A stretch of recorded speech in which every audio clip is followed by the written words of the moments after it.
Don't worry. I mean, there's a possibility that you could go to sleep now, but you know, all contingencies are available to us, so don't you worry. Do you know when it started? Have you sort of always been a tired person? I've always had it, but it's only since 2008 where it's become a problem. And you were a chef and you loved your job but had to give that up because you were constantly tired. Then started working part-time at a post office, thought maybe the reduction of hours might help, and that didn't help. When did you get a diagnosis? 2009, 2008, got diagnosed. And what did they say to you? It's narcolepsy, that's it. And what is narcolepsy? It's an autoimmune disorder. It's a part of your brain basically stops working that controls your sleep. So. And there are two parts to this, because there's also the cataplexy as well, isn't there? And what's that? Cataplexy, I say, is where my body falls asleep instead of my brain. But it's emotional based. Anything emotional based I'm paralysed, basically. So but you're fully aware? I'm fully aware. Happy, sad, anger, laughing, stress, surprise, dog running past me, car beeping its horn when I'm not expecting it, anything. And you drop to the floor when that happens? Sometimes. All my cataplexy episodes are different. Sometimes I start slurring, that's when, but then I get people think I'm drunk. Sometimes it's full paralysis where I just drop to the floor. And so the narcolepsy, that's something that happens all the time? Same as cataplexy, happens all the time for me.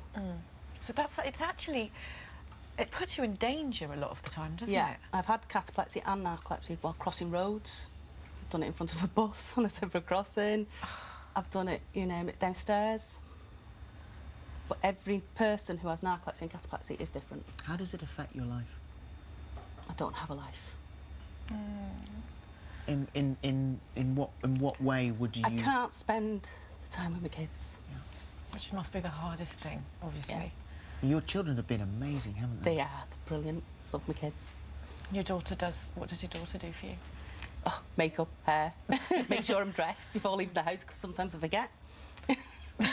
Or I think I'm already dressed because my brain's in stage 1 sleep. So I think I've already done things, and I'll walk out the house.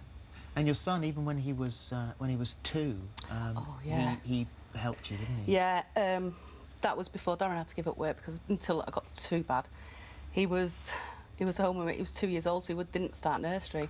I had a major cataplexy attack in the kitchen. He was 2 years old and apologised to me because he had to go outside with no shoes on because he couldn't put them on. Oh. And he got his socks wet to go and get a neighbour to come and help. 2 years old.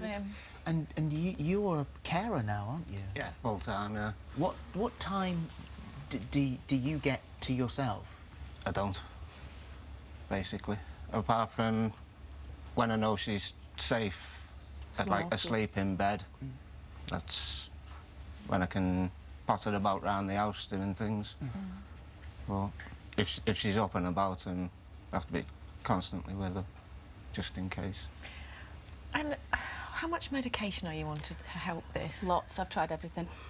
All the medication that's available. I'm on several different medications just to stay awake to what I am today. How do you feel now? I've slept a lot today, so I've had lots of naps. So trying to be sure that it doesn't happen now. She was asleep in the makeup chair. And I didn't realise it was you. And I, of course, hadn't met you, so I was like, oh, hello, who are you? Oh, you're asleep. Oh, and I was like, oh, yes, it's the lady. So you knew who I was. Then I knew who you were, yeah.